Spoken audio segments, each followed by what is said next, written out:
This video is going to talk about setting up commercial locations or an additional location in QFloors for project management and commercial.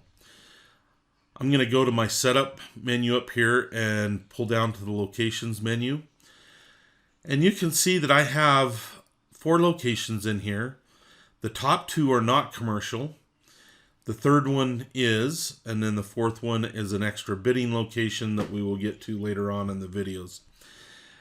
The reason that this is set up this way is because this operation has a retail side of the business, or it has a new construction or multifamily housing or something like that, that it would be running in normal QFloors mode. And those types of jobs would go into the main location. The warehouse is just a warehouse location. And then commercial here would be reserved for projects where you're going to be doing progressive billing, where you're going to be doing large commercial projects. They should probably be separated out from your normal retail, multifamily housing, new construction type jobs. This is a suggestion that we're trying to make here to separate these in more this way. Okay, so if you only do commercial and project management and everything's going to be that, then you're only going to need one location, or maybe a second location for bidding too. Okay.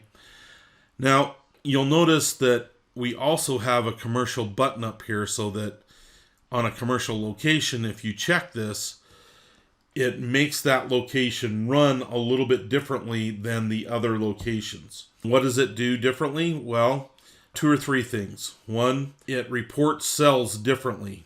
In a commercial location, the bids and change orders are defined as proposals, and so it counts proposals as written cells, which in a normal location, a proposal is not a written cell. So that's one kind of difference, is how it reports cells.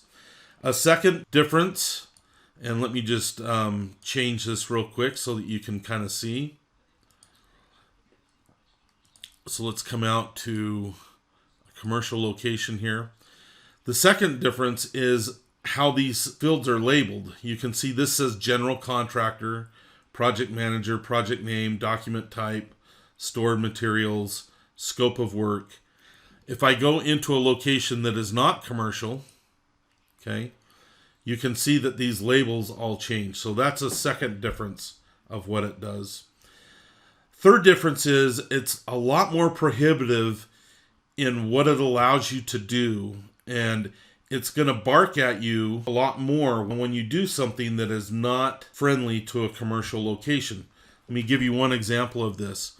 Commercial locations want you to have the style, the color, basically the selection of a product defined in your product catalog up here, right, in the product catalog, before adding it, okay, to the style and color and the materials side of things in the proposal here. And so it's a lot more restrictive, and for somebody that is first using and learning QFloors, it can be difficult. And so we want you to learn how to use QFloors first, how to put a proposal in, how to order it, how to receive it, how to do an actual project with as few as restrictions as possible, to make it a little bit less frustrating for the new user.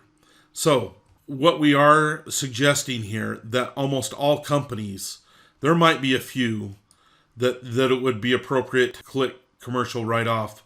But for the first couple of months, we suggest that you unclick it, leave this saying commercial, and operate it outside of using this button, okay? And then after a couple of months, once you get really used to it, we'll probably come back and suggest that you now turn this into a commercial location. One good part about that is you'll be able to tell really quickly what the differences are. And some people may never come back and click commercial, right? Just using it for progressive billing, project management, and they may never need these extra commercial features and things that are found in here. So that's what a commercial location is, and that's how we suggest that you use this at the start and then maybe transitioning later on in the future.